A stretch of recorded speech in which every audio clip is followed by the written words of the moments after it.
దేవునికి స్తోత్రములు. మీ అందరికీ నా వందనములు. ఈరోజు దేవుని వాగ్దానము. నేను మోషేకు తోడై ఉండినట్లు నీకును తోడై ఉందును.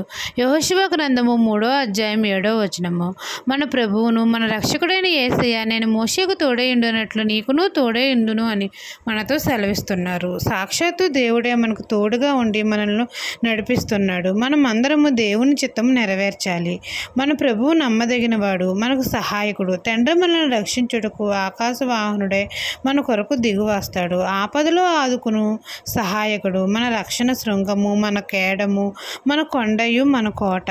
తండ్రి మనతో నిబంధన చేస్తున్నాడు. మోషేకు తోడై ఉండినట్లు మనకును తోడై ఉంటానని మన మధ్య అనేకమైన అద్భుత కార్యములు చేస్తాడు. మనం అందరము మన ప్రభువైన యేసయ్య నామం నందు విశ్వాసం ఉంచాలి.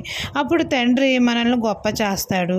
దేవుడు మనకు తోడుగా ఉంటాడు. ఈ దిన వాగ్దానము నా జీవితంలో నెరవేరాలని కోరుకుంటూ దేవుని సువార్త పరిచర్యలో మీ సహోదరి. ఆమెన్.